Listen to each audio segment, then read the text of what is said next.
మన ప్రభును మన రక్షకుడైన యేసుక్రీస్తు నామములో మీ అందరికీ నా హృదయపూర్వకమైన శుభాభివందనాలు తెలియజేస్తున్నాను.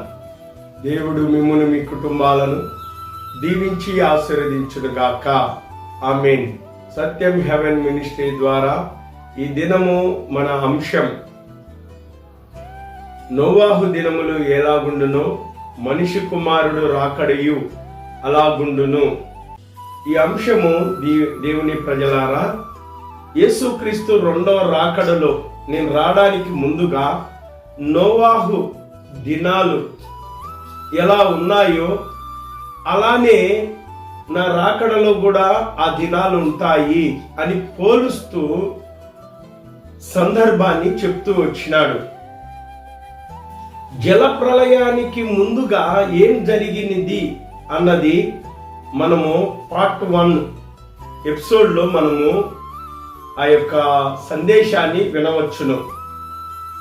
కాబట్టి జల ప్రళయానికి ముందుగా వాళ్ళు ఎలా ఉన్నారంటే, అక్రమముగా మనసుకు నచ్చినట్లుగా వాళ్ళ ఊహ, వాళ్ళ హృదయములో ఉన్న తలంపులు, ఆలోచనలు అన్ని చెడ్డవిగా ఉన్నాయని మనం గమనించినాం.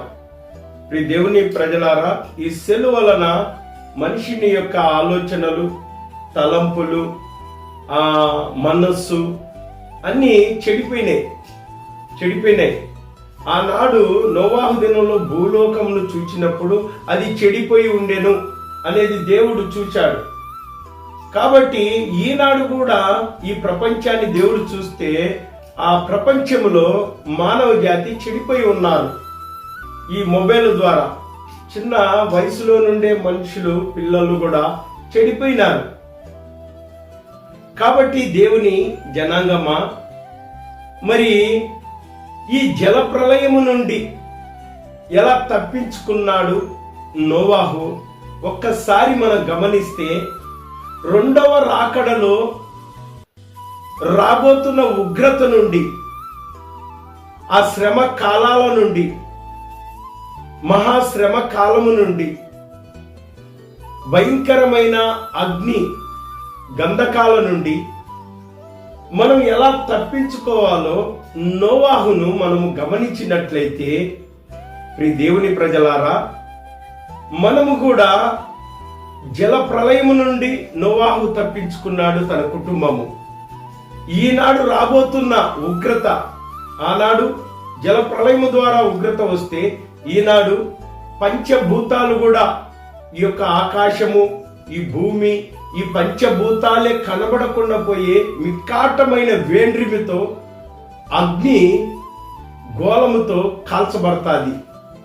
కాబట్టి దేవుని ప్రజలారా, ఈ యొక్క పరిస్థితి నుండి తప్పించుకోవాలంటే మనము నోవాహు దినాల్లో జలప్రలయం నుండి తప్పించుకున్న నోవాహును మనం గమనించాలి.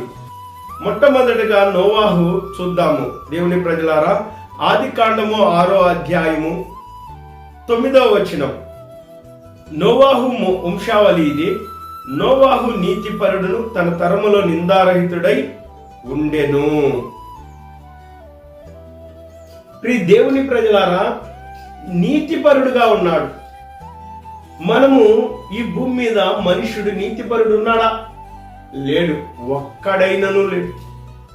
అందరూ త్రోవ తప్పి ఏకముగా పనికి మాలిన వాళ్ళైరి అని దేవుని వాక్యం సెలవిస్తున్నారు.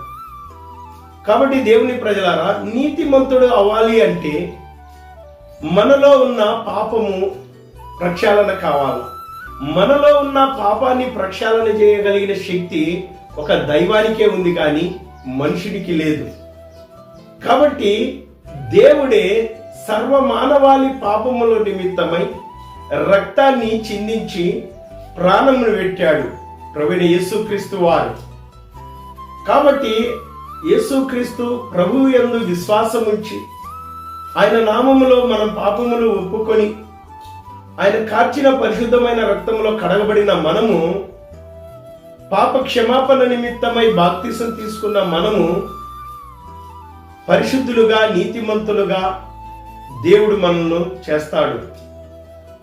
కాబట్టి నోవాహు మరి చూద్దాము, నోవాహు యెహోవా దృష్టికి కృప పొందినవాడాయను. దేవుని కృప పొందినవాడుగా ఉన్నాడు. ఈ దేవుని ప్రజలారా, కృపా సత్య సంపూర్ణులుగా ఈ లోకానికి యేసుక్రీస్తు ప్రభుల వారు వచ్చారు. కృప చూపినాడు దేవుడు మనకు. ఎఫెసీయులకు రాసిన పత్రికలో మనం చూస్తాము, కృప ద్వారా దేవుడు కృప చేత మనల్ని రక్షించినాడు. కాబట్టి ఆ కృప కలిగిన ఆ దేవుని దగ్గరికి మనం రావాలా, ఆయన ఆశ్రయించాలా. కాబట్టి దేవుని ప్రజలారా, నిందారహితుడై ఉండెను.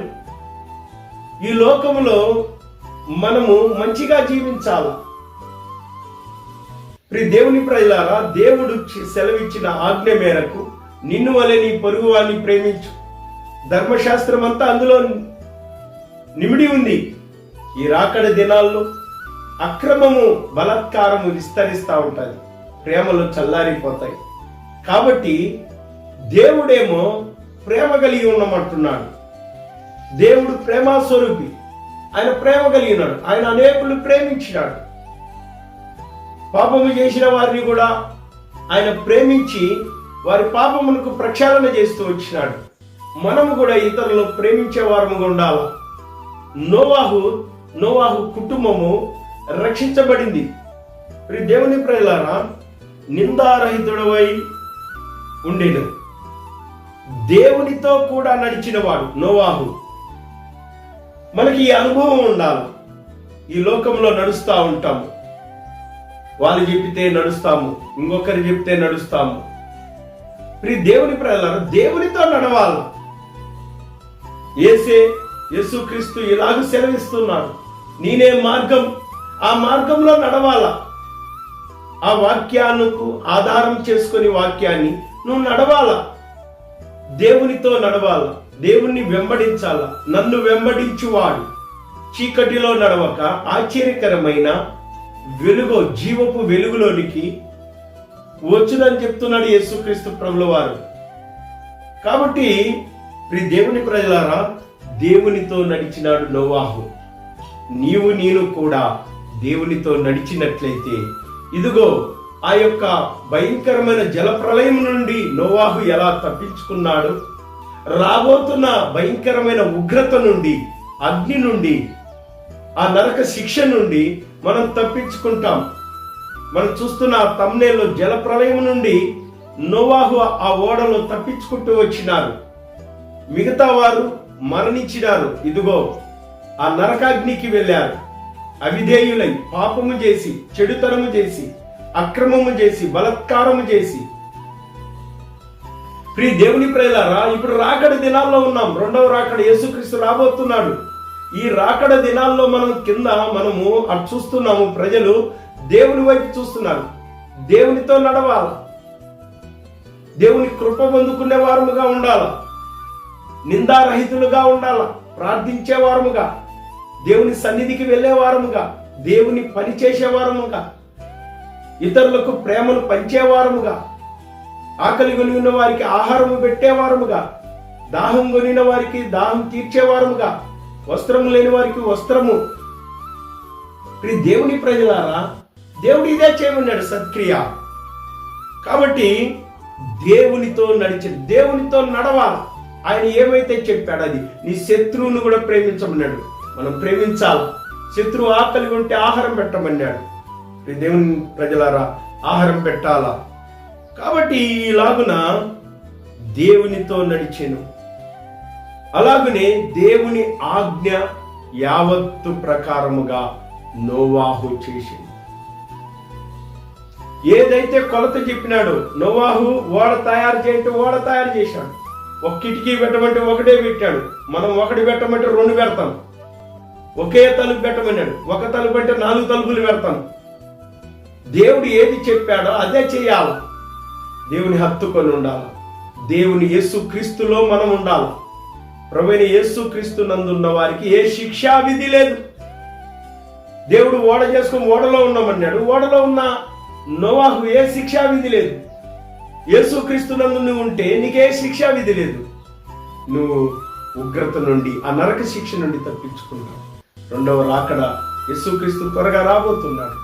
దేవుని ప్రేమ నోవాహు వలె మనము కూడా ఆ యొక్క ఉగ్రత నుండి తప్పించుకొని ప్రభునందు మనం జీవించినట్లయితే, నడిచినట్లయితే, నిందారహితులుగా ఉన్నట్లయితే, నీతిపరులుగా మన ఈ లోకంలో జీవించినట్లయితే జల ప్రళయం నుండి తప్పించుకొని నోవాహు వలె ఉగ్రత నుంచి తప్పించుకొని నిత్య జీవం, నిత్య రాజ్యం పొందాం. అటు భాగ్యము, ధన్యత ఈ మాటలు వినిచున్న మీకు, మీ కుటుంబానికి దేవుడు అనుగ్రహించును గాక. ఆమేన్. అందరికీ వందనాలు.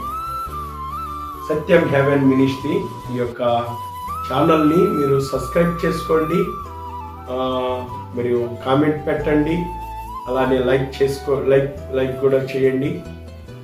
మరి అనేకమైన ఆధ్యాత్మికమైన సంగతులను ఇంకా ముందుకు మనము ఈ యొక్క ఛానల్లో వినబోతున్నాం. దేవుడు ఈ యొక్క మాటలు వినించడం మిమ్మల్ని దీవించును గాక. ఆమేన్. అందరికీ వందనాలు.